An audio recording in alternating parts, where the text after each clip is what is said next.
Hey everybody, welcome to Money's No Object. I'm your host, Dylan Howell. This is episode number 183 of our YouTube channel and podcast, and I cannot be more excited to continue sharing with you guys personal finance topics that I think could be useful for you in your long-term financial journey. Today, we are going to continue our conversation on millionaires, and we are specifically going to be talking about things that are holding you back from becoming a millionaire. Things that are going to keep you or try to keep you from becoming a millionaire and from building outrageous wealth over the long term. And so we want to get rid of all those bad habits and bring in good millionaire habits. So we're also going to talk about 5 habits of millionaires and how those can be implemented in your life. And hopefully all this helps you to push towards long-term financial freedom and get you to the place that you need to be with your nest egg when it comes time to retire. Before we get started though, if you could go down below, hit the big red subscribe button, like this video, leave me any feedback in the comments down below and I'll be sure to respond to anything you leave down there. If you're listening on Apple or Spotify podcasts, and be sure to subscribe and leave me a review on either one of those platforms. Follow me on social media at MNO with Dylan, and that's really good supplemental materials to all the things I'm putting out in these long form episodes on YouTube and the podcast every single day. And then if you need somebody to help you to create a financial plan that is specific to you and your family's needs and keep you accountable to that plan over the long term, then I can do that. Just go to my website, www.mnowithdylan.com. Click on the Work with Dylan tab, and you can choose the financial coaching session type that would work best for you, and we can begin pushing towards your long-term financial goals together. So just like anything else that you set out to achieve in your life, there are going to be things that limit your ability to do so, and there are going to be things that maximize your ability to do so, and they really help you push toward that particular goal. And what we really want to look at today is the goal of becoming a millionaire, and what are the things that are going to hold you back from getting there, and then also what are the things that are going to help you to get to that goal, help you to get to that place in your financial life, because there are both. Obviously, there are things that are going to hold you back. There are things that you may be doing right now that are not good for your aspirations to build wealth over the long term. And there may also be things that you're doing right now that are really going to be useful to you over the long term, that are really going to help you to build that good financial foundation or to build that large nest egg over the long term. And so I wanted to go through some things first that are going to hold you back, and we'll talk about how they can hold you back, how not to let them hold you back, and then we'll get into things that you need to be doing, things that need to be done, and habits that you need to acquire, habits that you need to have in order to become a millionaire over the long term, okay?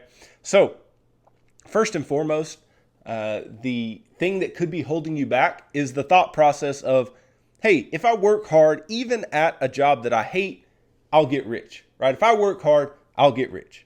Now, most people commit to jobs that they consider tolerable jobs, right? Jobs that they think that they can deal with over the long term. They think that, hey, this isn't that bad. And they stick with it for years while simultaneously worrying about getting fired or dreaming of the day that they'll finally get to retire. So why? Because they believe it's the most effective way to get rich. It's the most effective way to build wealth over the long term. Well, that is just not the case. The ideologies of the middle class, right, which is mostly who I am directing these comments towards today, right, seem very linked to meritocracy, that hard work gets you where you want to be, that hard work gets you to financial success. And in a lot of ways, hard work can get you to financial success. But if you're just working a dead-end job, if you're working in some place that is not allowing you to have any upward movement or any good movement in your salary, or not providing you any hope over the long term that you can achieve your dreams, that you can do all the things that you want to do, this is not going to be helpful to you on your track to building wealth, right? The ultra wealthy, and this is kind of just above and beyond, right? They believe in working for fulfillment. And you and I should too. We should believe that there should be fulfillment in the work that we do. There should be some positive feelings, some positive aspects to the work that we do. And once they find a job they love, they invest their heart and soul into it. So much, in fact, that they become one of the best in their field and are rewarded with uncommon wealth, right? And obviously, you can work the same job for 30, 40 years and become wealthy over the long term. Been done many times, right? But it's not going to be fun, and it's likely that you can be held back if you are working a dead-end job, if you are doing something that you do not enjoy. Because if you're doing something you don't enjoy and you're doing it over a long period of time, that's going to be demoralizing. Maybe at some point it is going to really make you think, well, is it even worth it? Why am I doing this? Why am I doing that? They're not paying me enough, so I can't save. I can't put money away for retirement. I can't become a millionaire. I can't build wealth. I can't, there's all these I can't statements that come from a lack of hope. And so having the hope that good, fulfilling work provides is extremely important, right? So that first limiting factor is that working hard at a job you hate can still get you to long-term wealth. Again, it's possible, but it is something that can hold you back if you're consistently working in a place that is not conducive to you meeting your long-term goals. Then, you can't get rich without a formal education is the second limiting idea, second limiting factor that can hold you back from becoming a millionaire, even though you could become one, right? A lot of people think, I didn't go to college, right? I didn't go to college. I didn't get a degree. I can't become a millionaire if I didn't get a degree. And this has been really just pounded into the heads of many who are adults today, right? I know that as a child, it was always like, hey, you're going to get a college degree. You're going to get a college degree. There's no ifs, ands, or buts. College degree, college degree, college degree. That's the only way to succeed. That's the only way to get to where you want to get to. And yes, a college degree can be very useful, depending on what you get it in, quite obviously, right? And it can help you to meet your goals over the long term. But without it, you can still be successful. Without it, you can still build wealth over the long term, right? Even though the vast majority of millionaires do have some type of college education, that does not mean that you must have a college education in order to become a millionaire. It's just not true, right? So you can be someone who just has a high school education, and you can educate yourself in a field that you're interested in and begin working towards building wealth over the long term. Again, we're talking about building up a nest egg. You can build up a nest egg without making the most money, right? There are plenty of examples of individuals who have made, $40, $50, $60, $70,000 a year who have been millionaires or multimillionaires because they made it a priority to put money away and invest over the long term. Okay, so middle-class individuals believe that their investments in formal education determine their wealth. But if the secret to building wealth was excellent grades, then every summa cum laude graduate would be a millionaire. Every summa cum laude graduate would, have all the money in the world. And it's just not true, right? It's just not true that is the case, right? The mass affluent know that financial success has little to do with your ability to memorize textbook information. Instead, they believe that gaining specific knowledge about things like how to invest or network with powerful people will have a stronger impact on your net worth over the long term. And so that's exactly what I'm getting at. You do not have to be highly educated in order to build wealth over the long term. Okay, you can absolutely do it even if you're not in this place. So formal education does not guarantee success or wealth. If you love sales, for example, right? Sales positions are positions that have, in many cases, uncapped upside, yet they, can provide you with this ability to not have a lot of education and yet have a really, really good job. So you can take an online course that will strengthen your skills in that field.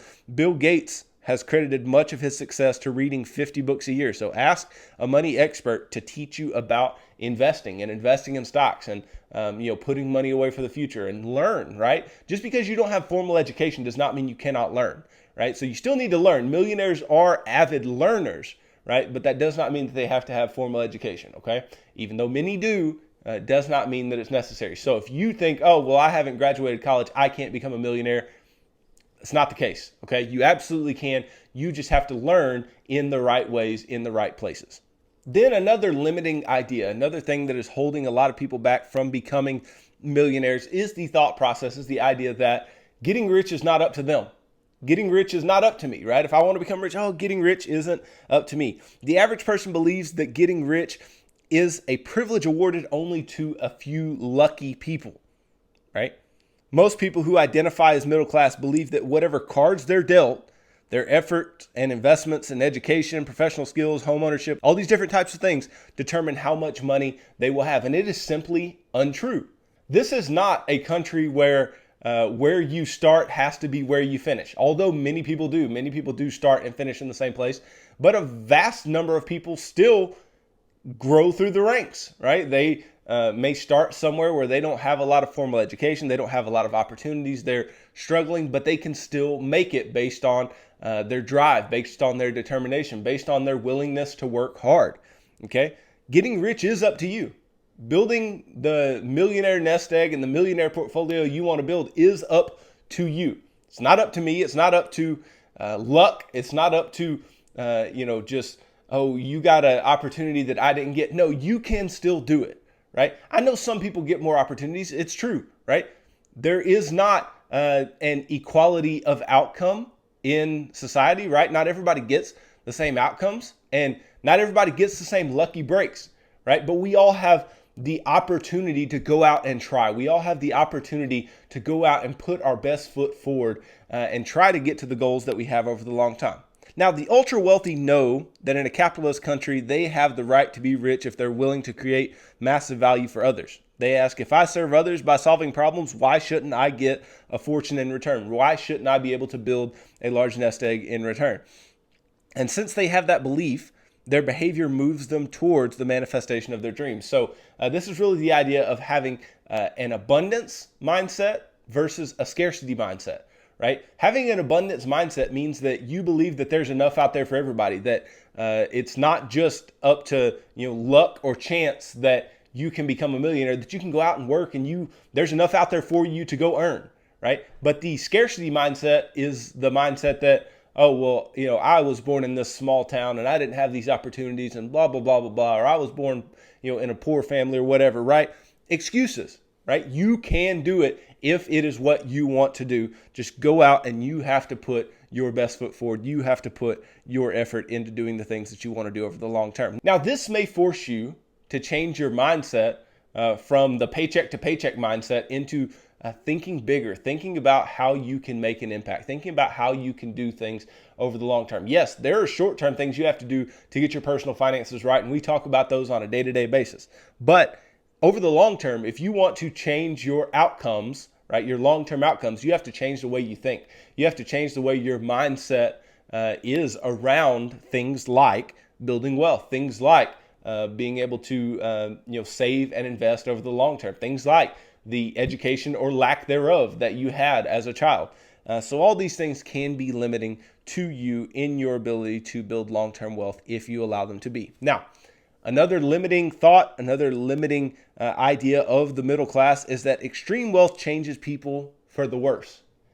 And this is not completely wrong, right? This is not a statement that is false in every case. Sometimes extreme wealth does lead people to become worse people, right? But in most cases, this is used as an excuse as to why you didn't do it, right? It's an excuse as to why you didn't go out and build a big nest egg, why you didn't go out and become a millionaire, why you didn't go out and take your life into your own hands and do the things that you needed to do in order to build long-term wealth. This is an excuse, right? And undoubtedly, there are people who have gained money and become worse people by gaining money, or it seems as if they've become worse people by gaining money. But what does money really do? Money brings out in you what you are, right? If you are a selfish person, if you're somebody who is really harsh and selfish and you're mean, money is going to show that, right? You're going to see that come out in people when they get a lot of money. But on the other hand, if somebody is really generous, really philanthropic, really helpful, really nice, really willing to do things for others, then you will also see that when they build wealth. You will also see that when they have money in their pocket, okay? So just because somebody gains wealth does not mean that they're going to naturally become a worse person, right? Contrary to popular belief, money can be a force for good, right? The majority of the middle class have a set of beliefs and philosophies that suggest success and money turns people into greedy, corrupt, and uncaring oppressors. And this is just not true. Rich individuals know that any kind of power, freedom, or liberation reveals a person's true self, and having money is no different. If you were a crook or cheater before you got wealthy, you'll probably be even worse once you do get rich. If you were honest and humble and hardworking before, you may become an even better person with expanded financial resources, right? If you always strive to be kinder and more giving as a person, money will likely strengthen your good morals and good characteristics, right? So money doesn't just make you worse. And this is an excuse that the middle class has as to why they do not build wealth. Then another thing that is going to hold you back, another thought that is going to hold you back from becoming wealthy, from becoming a millionaire, is that playing it safe with your money is a good thing. It's good to play it safe. It's good to be not so risky with your money. Middle class people tend to operate with a scarcity mindset, like I talked about a moment ago, right? They have this mindset that there's not enough out there to gain, so I'm going to just really hold on to what I have, right? They believe that there'll never be enough of something. As a result, they're extremely conservative with their finances, and they fear that if they lose money, they won't be able to make it back. The rich do get richer by using their money to make even more money without much additional effort. They factor in the risks involved in this strategy, knowing that while gains can be sudden and staggering, there will also be losses along the way. And middle-class individuals are very, very afraid of taking any losses. The multimillionaires of the world are constantly studying their investments, both the good and the bad. They know that the more experienced they become, the smarter they'll get, and the easier it will be for them to replace the money lost in high-risk deals, high-risk investments, high-risk situations in their financial portfolio. And so we have to forget this idea that being conservative is the only way to win, right? Putting money away in CDs is the only way to win. Putting money in savings accounts is the only way to win. It's not true, right? You have to take some risks. You have to be willing to put money away in assets that have historically appreciated over time, but do have risks associated with them, that do have short-term losses associated with them, and create this long-term viewpoint. And that's a big thing that wealthy people, millionaires in specific, do have that a lot of middle-class individuals don't, and that is a long-term viewpoint. If you don't have a long-term viewpoint, then of course losses are going to scare you because you're only looking at the short term. If you're only looking at the short term, then in the short term, you may be losing your butt in the stock market, right? But over the long term, if you're making great gains and you know that your investments are what you should be invested in, then the short-term blip should not scare you, but for many middle-class individuals, they do, okay? So you have to increase your tolerance for taking risks and bet on yourself in the undertaking of new investments, new ventures, new things that will allow you to build wealth over the long term. If you learn to trust your judgment, your confidence will grow. If you learn to trust your judgment, the only way you can learn to trust your judgment is if you build knowledge in whatever area, right? Know what you're investing in, know where you're putting your money. And that's a big problem with middle-class individuals too, is that you don't know where you're putting your money, right? You don't know what you're putting your money into. You must learn. You must take the bull by the horns and gain the knowledge first, and then it will make more sense on the back end why you are making the gains or taking the losses that you are. Another limiting mindset of individuals who are in the middle class is that it's very important to teach people how to save. And now I know this is tricky and you're like, well, Dylan, you tell me to save money all the time. You do need to save. You do need to save money. You do need to have money in an emergency fund. But what this is saying, what we're talking about here, is not just saving money into in a savings account, right? And that's what they're calling saving money, right? It's putting money in a savings account or in a checking account or whatever, right? What this is saying is we don't need to just be saving.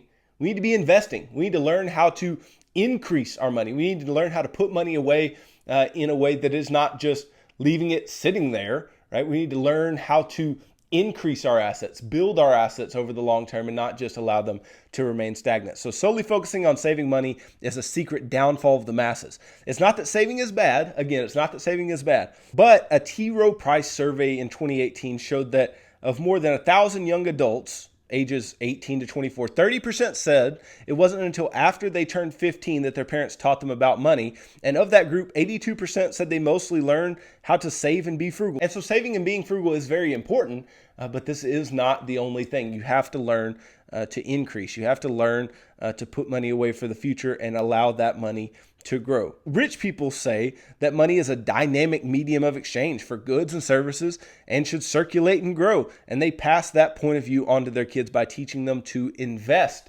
the money that they have and not just save it, not just put it away and collect dust. Okay, so that's a big difference between those who are going to build wealth, those who are going to become millionaires, and those who aren't. And then another limiting idea of those who want to become millionaires but may not be able to is that money makes people stressed and emotional. And again, this kind of goes back to money makes you more of what you are, right? If you're a very anxious person, if you don't know what's going on with your money, well, of course it's going to stress you out. Of course it's going to make you emotional. But if you understand what you're doing, if you gain the knowledge, if you have a good idea of what is going on with your money, then over the long term, that should not really impact you that much, right? Having more money should not impact the stress and the emotion. It's going to make you more of what you are. So if you are that person, then maybe you need to work on that in all portions of your life and not being so anxious, not being so stressed out. Okay, so money does not necessarily make people more stressed and more emotional. And then the last limiting idea is that being comfortable is more than enough. So more than anything else, individuals want physical, psychological, and emotional comfort, and that's their primary goal, right? Middle-class individuals want comfort. But financially successful individuals learn early that becoming rich isn't easy. Becoming wealthy is not easy, right? And that the need for comfort can be devastating. They learn to be comfortable while operating in a state of ongoing uncertainty, right? That's something that the middle class does not like, is uncertainty, right? There's a price to pay for getting rich. And some people are willing to pay that price and some people are not, okay? So the masses go out of their way to avoid doing things that they don't like, which in the early stages of building wealth is where most opportunities lie. Rich people, however, are optimistic and daring and willing to take calculated risks, okay? So achieving massive goals is never a walk in the park. Those who push forward get rewarded. Consider just listing out the things that you could do today that may be uncomfortable, but will help you to get to where you want to be over the long term. Being comfortable is not good, especially in your beginning stages of building wealth. So those are the things that could hold you back. Those are the thoughts that could hold you back and the ideologies that could hold you back in becoming wealthy over the long term. But I don't want to leave you on a negative note. I want to leave you with positive things, right? What are things that are positive habits, good habits, that most millionaires have, that most millionaires show, right? They have these different habits that you could employ in your own life and could allow you to become a millionaire, right? Could allow you to get over some of those limiting ideas that we looked at just a moment ago. So first thing about millionaires, they are avid readers. I talked about Bill Gates and the number of books that he reads earlier, right? But President Harry Truman once said that not all readers are leaders, but all leaders are readers, right? One of the reasons that millionaires become millionaires is because of their constant desire to learn. You have to learn, right? You have to learn and get better in your field, at your craft, at different things that are going to help you to build wealth over the long term, right? To them, leadership books and biographies are much more important than the latest reality show or who got kicked off the island, right? When they have free time, they use it wisely by reading, okay? So becoming an avid reader can really, really help you in your press to become wealthy over the long term. Then they understand delayed gratification. They understand taking some risks in the short term, right? But having a long-term viewpoint. Again, the wealthy have long-term viewpoints. They look at things through a long lens, right? They're not just looking at today. They delay gratification today so that they can have things tomorrow, right? They know that if I sacrifice today, then I won't have to sacrifice tomorrow and I'll have things tomorrow that I can enjoy. But if I don't sacrifice today, then I am not going to have anything tomorrow. And when I don't have anything tomorrow, I'm going to have to sacrifice even more. Okay, so millionaires spend most of their lives sacrificing temporarily for the pleasures that may be available to them for long-term success. They have no problem buying an older used car, living in a modest neighborhood, and wearing inexpensive clothes. They don't care about keeping up with the Joneses, okay? These decisions allow them to do things like save for retirement and college, build up a large down payment for their dream home, and they realize that instant gratification is fun, but delayed gratification is much better because it will allow you to get to the places that you want to go, right? Becoming wealthy is not about doing the thing that is going to be the most fun or the most satisfying in the short term, right? Becoming wealthy means what path is going to be the most efficient in building wealth. What path is going to allow us to get to where we want to be. And the path of short-term gratification is not going to get us there. Instant gratification is not going to get us there. What is going to get us there is long-term delayed gratification.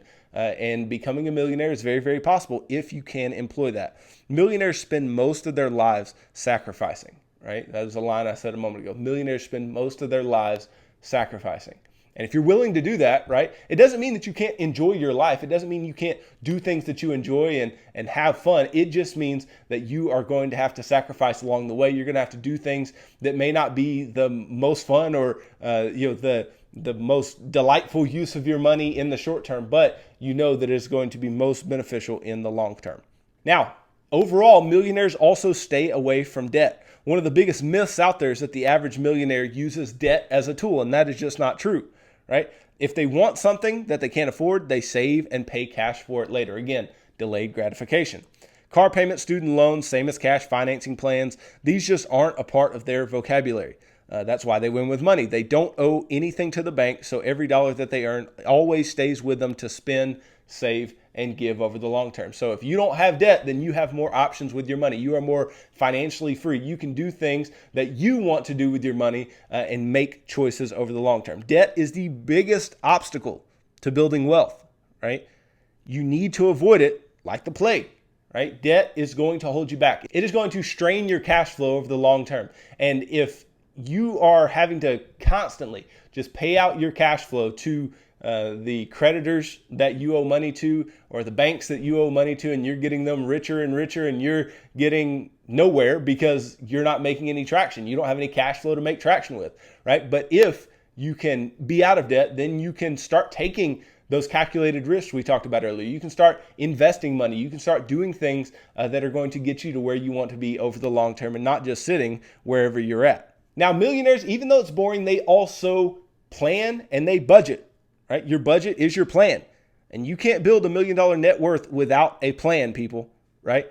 Success is no accident. It's not something that you can just sit down and just dilly-dally your way through and, oh, I'm successful, right? Like I said earlier, the middle class think that you can become rich or successful by luck. It's not the case. You have to have a plan. You have to work towards the long-term plan, right? Just like you build the house by starting with the foundation, you build wealth by starting with the budgeting basics. You start with a financial foundation that you build for yourself. And if you follow the financial action plan, I will walk you through the financial foundation. I will help you to build that financial foundation for yourself so that you can get to long-term wealth. Average millionaires have made a habit of budgeting every month. They know what's coming in and what's leaving their bank accounts. If you only remember one thing, it should be that budgeting and having a plan is the key to winning with money over the long term.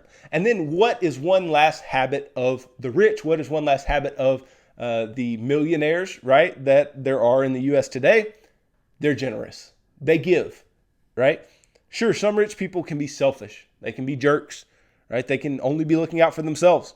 But millionaires who live down the street from you that you don't even realize are wealthy are likely some of the most generous people that you could ever meet. We know this because Chris Hogan's book, Everyday Millionaires, that was published by Ramsey Solutions, talks about how millionaires give, how they are generous, how their philanthropy is actually very, very helpful to those around them. They work hard, they save, and respect the ability of others to do the same. Whether it's tithing at church, donating to a charity, or giving to friends and family, these people have generous spirits. They realize that the most important thing that you can do with wealth is to help others. Okay, so they are not just self-seeking. Again, this is a part of that abundance mindset, right? And thinking that there is plenty for everybody to have, that there is, the ability to gain more if you want to gain more. And people with abundance mindsets are far more likely to give, right? They continue to build their wealth over the long term because they have this abundance mindset, and they realize that they can't take it with them when they die. Instead of spending it all, though, on the latest toys, they choose to leave a legacy for the people who mean the most to them. Okay, so rich people are not the worst people on the planet like we may have thought, that limiting thought that middle class people can have, right? But millionaires can be just like you and me, right? But they have some habits and they have some things that have allowed them to get to where they are over the long term. And again, these are broad statements that I've made here. These are the average millionaires, the most common millionaires. What are they like? And it's important to understand what they're like. And it's important to understand as somebody in the middle class or lower middle class or whatever, right? What is holding you back from becoming wealthy, from becoming rich over the long term? I know that you can take the steps to become what you've always wanted to become financially. You just have to take it into your own hands. You have to believe that you can. You have to have an abundance mindset, and you have to start working on some of these millionaire habits, and you have to start working on getting rid of some of those limiting thoughts that people in the middle class have about millionaires. So thanks for watching this video. If you could go down below, hit the big red subscribe button, like this video, leave me any feedback in the comments down below, and I'll be sure to respond to anything you leave down there. If you're listening on Apple or Spotify podcasts, and be sure to subscribe and leave me a review on either one of those platforms. Follow me on social media at MNO with Dylan, and that's really good supplemental materials to all the things I'm putting out in these long form episodes on YouTube and the podcast every single day. And then if you need somebody to help you to create a financial plan that's specific to you and your family's needs and keep you accountable to that plan over the long term, then I can do that. Just go to my website, www.mnowithdylan.com. Click on the Work with Dylan tab, and you can choose the financial coaching session type that would work best for you, and we can begin pushing towards your long-term financial goals together. So tune in tomorrow as we talk about your retirement number, and more specifically, your millionaire number, and how you can determine what that is for yourself and your family. So thanks for tuning into this episode of Money's No Object. I'm your host, Dylan Howell. God bless.